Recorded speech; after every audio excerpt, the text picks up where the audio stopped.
we can even open with that. All right, we're live, Joe. All right. So we've been talking about doing this for a while, Yeah, that's right. and for the world who doesn't know Joey yet, they're about to find out what you're made of. Sounds good. Yeah, great. But yeah, man, we can even. I mean, let's start with that. Yesterday we were talking about. I mean, you and I.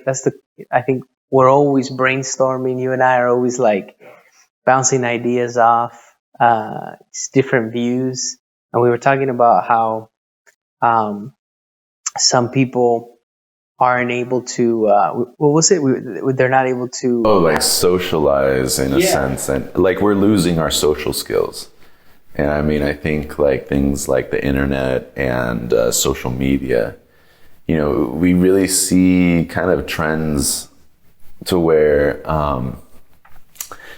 like people are losing these social skills, and I think it's because we're behind a computer. We were talking about like dating and like things like that, and how you don't get that nervousness. You're not learning how to take rejection. You're not learning how to move forward in a sense, like learning how to play with somebody, or learning how to be like funny, or really take their reactions and things and kind of go forth with that.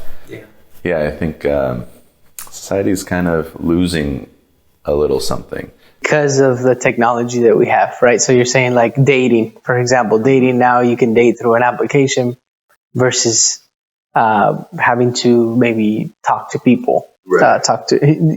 Yeah. So I think with like technology, we always see somewhere where it helps society, but there's always a give and take with technology. I feel like no matter what it is, like there's always going to be something good that this technology does, but there's always going to be like a con to whatever. Would you say that the con is greater than the good? For example, with technology, or would you say like it's just a given, like it just kind of comes with it? That's pretty interesting. I think almost like it comes with it. It's just kind of something that you got to deal with in a sense. I think not necessarily, it's more of a con or more of a negative thing, because I mean, like you have, like I was in the military, and, I have friends all over social media that, are in, are all across the country, all across the world, and I'm still, especially in the time of COVID, hey, how are you guys doing over there? Or how's it going in New York, in Houston, so. Yeah, technology has allowed you to maintain those relationships or create new ones sometimes. And then you have kids, they're learning through Zoom, they're learning through these programs, through YouTube and things like that. But, of course, there's things on YouTube that are like propaganda. There's things on YouTube that anybody can post on YouTube. So, you have that give and take. Well, we're putting this on YouTube, so hey man, anyone can. No, but when you said that you don't get the jitters, let's say, in talking to somebody as much, or maybe you do in a different way, but the rejection, I think, is a big thing, because in life you're gonna constantly face rejection. Constantly, there's never exists like a perfect path or like on any endeavor that you want to do. So, if somebody is not prepared for rejection because they've never experienced it, or it's somebody to their face. And I was telling you about somebody that I know that unfortunately couldn't handle rejection well and has gone into, unfortunately, like a depression. And that's no joke, But how do we build up their character? How can somebody build their character for, let's say, the new generations or even ourselves, to be able to handle rejection better? Because not everybody got it at a young age, but they can maybe build that character, in the future. So, I mean, this just takes me back to my military days too. all the hardship and things like that, usually when you're going through a hard time, you'd always hear somebody say, hey, it builds character. Yeah. And, okay, great. You think at the time, like, get out of here with that. And, I want to stop what I'm doing. But I feel like it's kind of true, your hardships and things like that through life, the struggles and things, you definitely learn from it. And I mean, of course, like that song, Why Must I Be a Teenager in Love? The oldies, I feel like it's difficult for especially younger guys and girls, because everything is do or die. Yeah. Right. Yeah. Yeah. This girl doesn't like me. So, oh my God. Yeah. So yeah, I think it's definitely difficult, and you think this is the last relationship I'm ever going to have, or, whatever the case. But you definitely need that rejection. You definitely need to live and learn, pretty much. Yeah, I mean, I've heard some views how can you know love if you don't know the opposite? How can you know, you have to have experience, because it makes love, or the wins, the rejection, I guess the opposite would be the wins, right? Where successes. Yeah. So how do it makes those successes that much greater, because it's I know the feeling of being rejected, Yeah. But if there's anything, the people that we look up to in life, and this is what, if you study them, they've all faced some major rejections and failures, and let's talk about history, man. I know that. So actually, I was just about to. That's so funny that you mentioned that, because I was literally going to go into I was going to say, throughout history. Well, yeah, the people that we study, how did they, generals and stuff, they're studying these people through history, I don't know, Genghis Khan, and, these major figures that have fought, you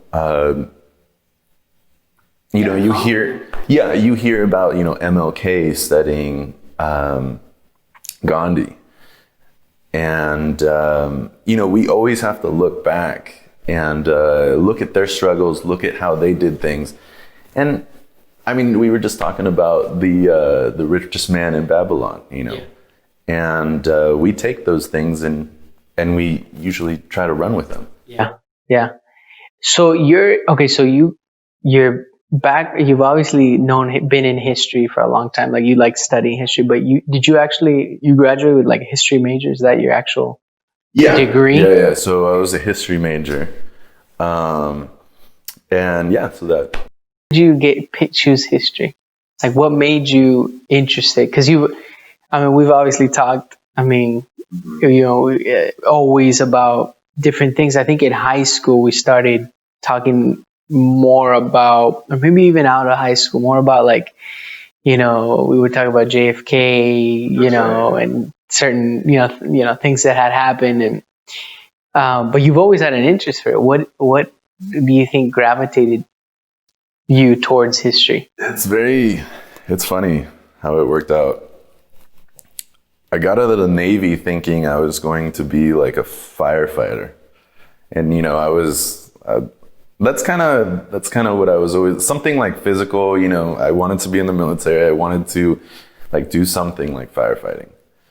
And then I go into Pasadena Arts Center, and I took a few semesters there, and great school, but it's all art, Yeah. So I pretty much almost I had to get into school. So, let me go in almost anything.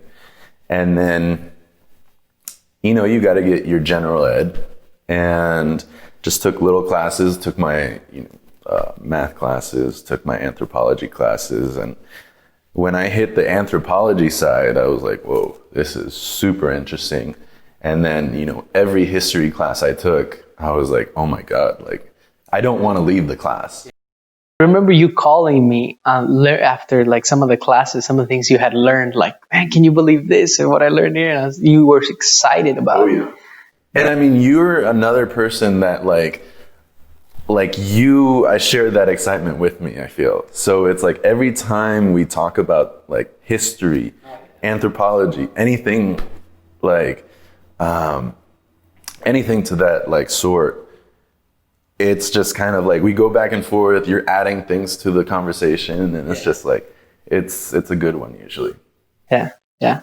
So so you took that course and then it kind of led you into, shoot, I like this, and then you just kept going with it. Right, yeah. So it was just kind of like, oh, well, they have U.S. history like before this date, oh, well, let me check it out, that just looks like a cool one.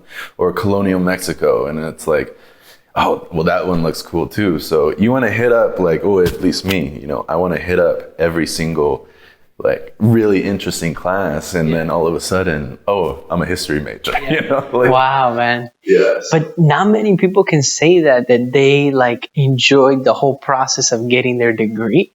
Like, I think that like some people like, I have to take this statistics course, or I have to take, maybe some people like love math, love certain things, and they're like, but the fact that you like enjoyed it, I'm sure some of them were tough, but they're interesting to you. That's how I think you're in line with what you really are passionate about. I think I knew like I was in line when I had these other classes, like these math classes and things like that. And some were interesting, like some home buying and things like that. Oh, cool. But when I was like, oh yeah, it was like home buying and gambling, like some crazy, like it was. Shout out to Cal Poly, huh?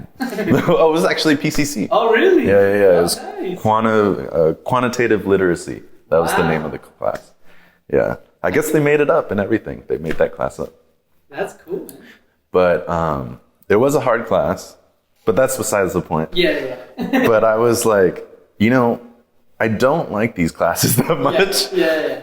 And but these history classes and these anthropology classes, I'm enthralled. Like, I don't want to leave the class. Wow. And I could like stay for the next class, But and then became like almost friends like with my professors and stuff like that. And so yeah, it just got to a certain point where I got really involved and deep into it, and it just kind of kept on going. Yeah. So. But it's cool to be in line with like knowing that this is what I like, this is what I'm passionate about, this is what I'm doing, and that's cool that you stuck with it. And I, before we go on, like anybody that's just kind of thinking about history and everything, I gotta say, like, there's certain points like when you're studying or researching something, and you either go to that place, or like you see it in a picture and you're in front of that place, like that's when like history becomes alive. Wow. And I feel like it's such a crazy feeling. And I think even people that aren't super interested in history can feel that too. When you see, I don't know, even like a family member, or like you have an old picture of your like abuelo and abuela, and like they're in front of, I don't know, like this placita or whatever. And you're in front of that, there's something about that. And it's like my grandparents stood right here, or, something huge happened at this spot and I'm standing right here.